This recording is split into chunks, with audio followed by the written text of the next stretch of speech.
I am back with another video. नाचूंगी तो नहीं तुम लोगों के लिए, आज भी वही पढ़ाई वाली वीडियो लेके आई हूँ। तो स्टे विथ मी, बहुत इंटरेस्टिंग टॉपिक है तुम लोगों के लिए जो क्लास 12 में है, 11 में है या फिर उसके बाद हायर स्टडीज कर रहे हैं। तो आज हम बात करेंगे the relation between limit, summation and integration. जिनको इंटीग्रेशन का आइडिया नहीं है उनके लिए सिंपल शब्दों में इंटीग्रेशन का मतलब होता है total area under a curve.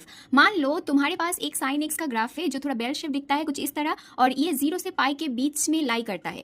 अब अगर तुम्हें सिर्फ 0 से π/2 तक का एरिया निकालना हो तो तुम्हें इंटीग्रेशन का यूज करना पड़ेगा। फिर इंटीग्रेशन के मदद से तुम ये शेडेड वाला पोर्शन का टोटल एरिया तुम निकाल पाओगे। अब थोड़ा सा बात करते हैं समेशन के ऊपर। वैसे ही समेशन में किसी चीज का टोटल निकालने में हेल्प करता है, लेकिन वो डिस्क्रीट पॉइंट्स के लिए होता है। अब मान लो तुम डिस्क्रीट पॉइंट्स 1 से 5 तक का ऐड कर रहे हो, जैसे 1 + 2 + 3 + 4 + 5। इसको हम समेशन नोटेशन में कुछ इस तरह लिखेंगे, sum over x from 1 to 5 x। ये नोटेशन का मतलब होता है कि x = 1 से लेकर 5 तक का सारे जो x वैल्यूज है उसको ऐड करना। तो अब समेशन और इंटीग्रेशन के बीच का रिलेशन कुछ इस तरह से होगा। जब तुम लिमिट ऑफ समेशन लेते हो, मतलब बहुत छोटी छोटी वैल्यूज का सम करते हो, वो तब वही इंटीग्रेशन के बराबर हो जाती है। इसको कुछ इस तरह से लिख सकते हैं, limit n tends to infinity 1/n sum over r from 0 to n। इसको 1 to n भी लिख सकते हो।